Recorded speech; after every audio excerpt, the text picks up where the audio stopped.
In today's math lesson, we're going to solve two-step linear equations. To start this lesson, we remember the theme. The theme is to get rid of a term by doing its opposite. This is exactly the same theme that we had for solving one-step linear equations. Our first step is to draw the line through the equal sign, and that is the same first step that we had with solving one-step equations. And this may seem really simple and trivial, but it's actually very helpful just to denote the left side versus the right side of the equation. Our second step is to get rid of the term that is adding or subtracting. Now, this is not an always second step, but it is usually a second step. Our third step is to get rid of the term that is multiplying or dividing. And similar to the second step, this is not always the third step, but usually it is the third step. In example 1, we're going to solve for v, having been given 2v plus 7 is equal to 13. As we begin this process of solving by drawing the line through the equal sign into our problem, let's see what we need to do. So it is suggested in the introduction that we get rid of something that is adding or subtracting in relationship to our variable, and that's exactly what we're going to do here. So our variable is on the left side of the equation, and we see that this term that contains the variable has a 7 added to it. So the opposite of adding is subtracting, and thus we are going to subtract 7 on both sides of our equation. The purpose of doing that is to make these 7s cancel out. As a result, remaining, we have 2v on the left side of our equation, and 13 minus 7, so we actually do the subtracting, is going to give us a 6. From here, we say, okay, well, the v still on the left side of our equation has a 2 with it. And we remember from previous lessons that a letter and a number, a variable and its coefficient side by side, are multiplying.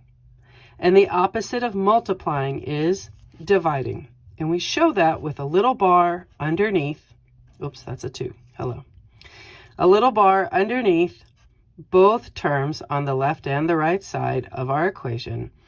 And we are going to divide off that 2 so that here on the left side of the equation, the 2's cancel out, leaving us with the v all alone. And then we do the math. 6 divided by 2 is 3. And there you go. In example 2, we're going to solve for g, having been given 3g minus 1 is equal to 2.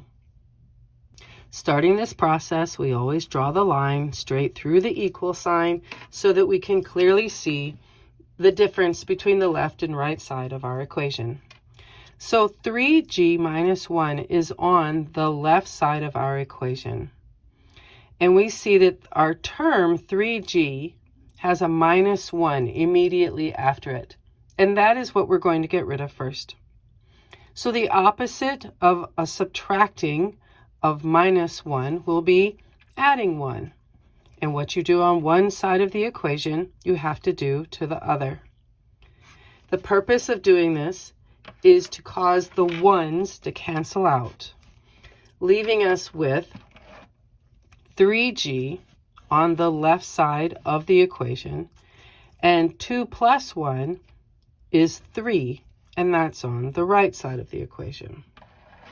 We remember from previous problems and previous lessons that a variable and its coefficient side by side are multiplying, and the opposite of multiplying is dividing. And we show that with a little bar underneath that term, and what we do on one side of the equation, we do to the other. And we're going to divide off this 3 so that the g is alone. And what you do on one side of the equation, you have to do to the other side of the equation. So the 3's on the left side cancel out, leaving us with g all alone on the left side of your equation. And then 3 divided by 3 is equal to 1. And there you go. Example 3, we're going to solve for m, having been given 2 equals 6 minus 2m. As always, we start this problem by drawing the line down through our equal sign so that we can clearly see the two different sides of our equation.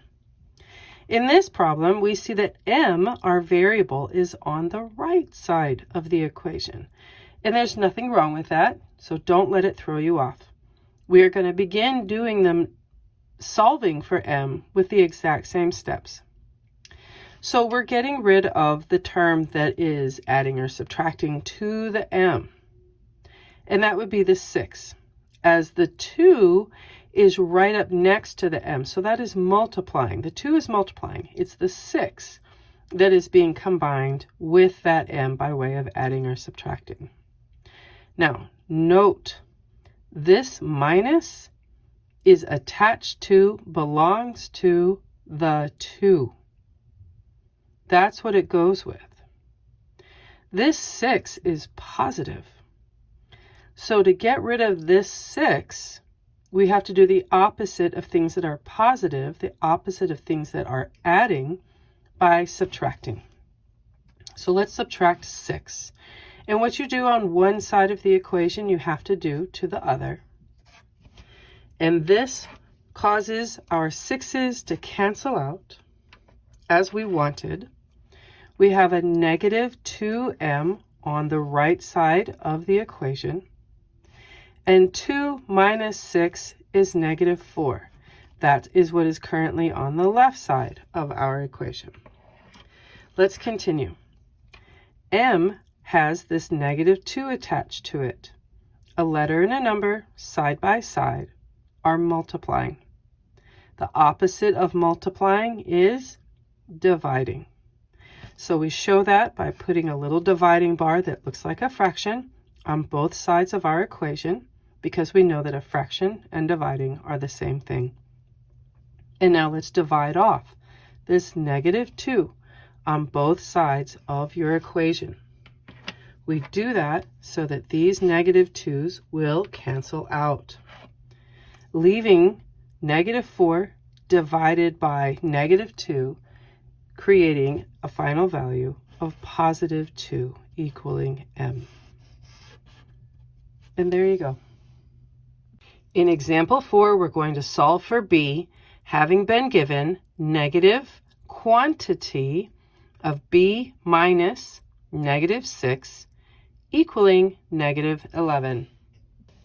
So now, as we have drawn the river down through our equation to determine the left and right sides, we see something unique, something really different in this particular problem.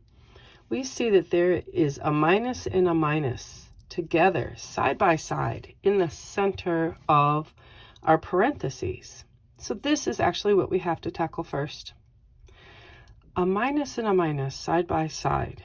I'm hoping that you remember from previous learnings, a negative and a negative side by side make a positive. So let's rewrite this line so that it actually makes a little more sense.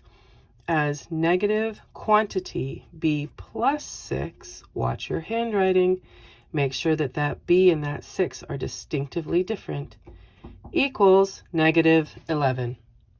So now that we've dealt with one uniqueness to this problem, we actually have a second one. We have parentheses with this quantity of information inside of it. So I said in the introduction that usually the adding and subtracting is dealt with first, and then the dividing and multiplying is dealt with second. So this is where the usually takes a pause, takes a sidestep, and we have to deal with things in a slightly different order. So believe it or not, there's actually a number in front of these parentheses.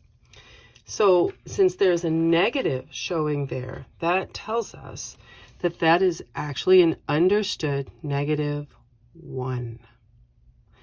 And you have two options, truthfully. You could get rid of a number that's in front of parentheses by either multiplying or dividing.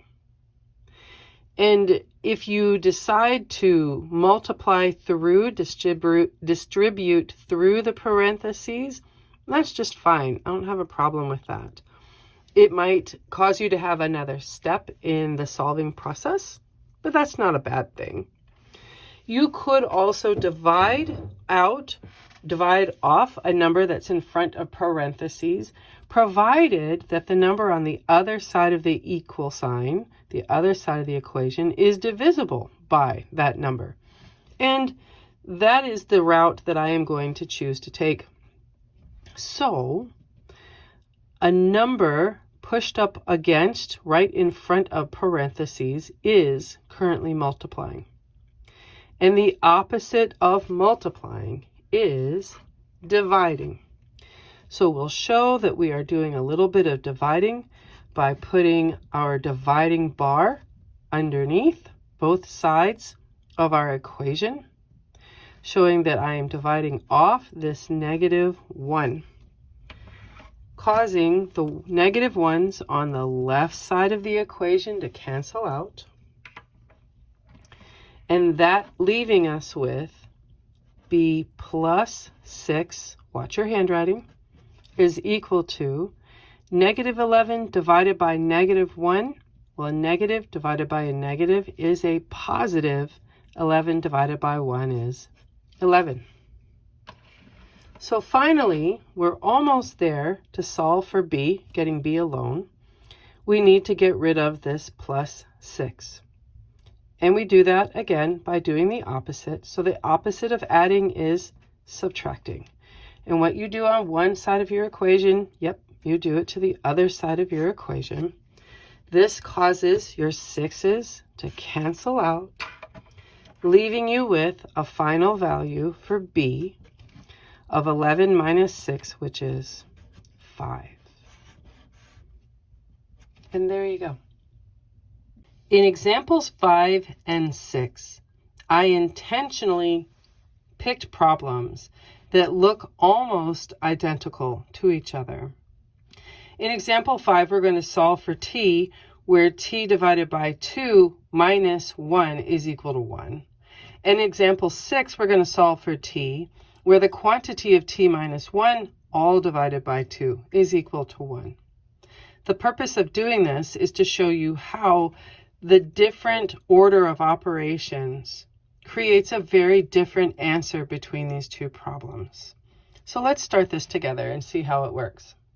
In example 5, we're going to solve for t, where we have been given t divided by 2 minus 1 is equal to 1. As we begin this problem by drawing the line down the center of our equation through the equal sign, we see that there are two distinct terms that have a minus in between them. The variable being here on the left side of your equal sign, and since this term with the variable in it does not have the minus with it, we're going to get rid of your minus first. This would be following the suggested order of solving steps as given in the introduction. So the opposite of subtracting is adding. So let's add 1 to both sides of your equation, causing the ones on the left to cancel out, thus leaving you with t divided by 2 on the left side of your equation, and 1 plus 1 has a sum of 2 as shown on the right side of your equation. We know from previous learnings that a fraction is another way to show dividing. And the opposite of dividing is multiplying. So let's multiply by 2 on both sides of your equation. And we do that to cause these 2's on the left to cancel out. As a result, t has a product value of 2 times 2, which is 4. And there you go. In our sixth and final example, we're going to solve for t, where we have been given the quantity of t minus 1 all divided by 2 equals 1. As always, draw the line down through your equation to denote the left and right sides of your equation. We start this problem by looking at where our variable is located and what's happening to it. So our variable t is on the top of the fraction, but it's not alone on top of this fraction. It's t minus 1 on the top of the fraction. All of that is divided by 2. And there is not a second term showing on the left side of your equation. So to start this process, we're going to do something completely different from example 5, in that we are going to multiply by 2 as to get rid of the dividing that is happening by 2. And what you do on one side of the equation, you have to do on the other. So we multiplied by 2 to cause them to cancel out on the left side of your equation, leaving us with a result of t minus 1 equals the product of 1 times 2, which is 2. Now our equation looks very simple, where we have t minus 1 equals 2. Let's get rid of this term of minus 1 by doing its opposite of adding 1. And what you do on one side of the equation, you have to do to the other, where the purpose of adding the 1 was to cause these 1's on the left side of the equation to cancel out, leaving you with a sum for t equals 2 plus 1, which is 3. And there you go. Let's do a quick recap between the difference between example 5 and example 6. In example 5, what we saw is if you only have one term, one item on the top of your fraction, then you need to do the adding and subtracting first to get rid of the other things on that side of the equation. So there was only a t on top of this fraction, and thus I had to get rid of the minus 1 first. Whereas with number 6, we see that if you have 2 terms on top of the fraction, you need to multiply to get rid of that fraction first. In number 6, I had the t minus 1 on top of the fraction, and no additional term adding or subtracting to the fraction off to the side. It was just both of my terms on top of the fraction. So I had to get rid of the fraction and bring it down to just regular variable plus or variable minus by multiplying away that fraction, because we learned earlier that fractions and dividing are the same thing, and the opposite of dividing is multiplying. So we have 2 equations that look very similar to each other, but have very different answers when you're done solving for them. So be mindful of what type of equation you are given if you see something that has dividing.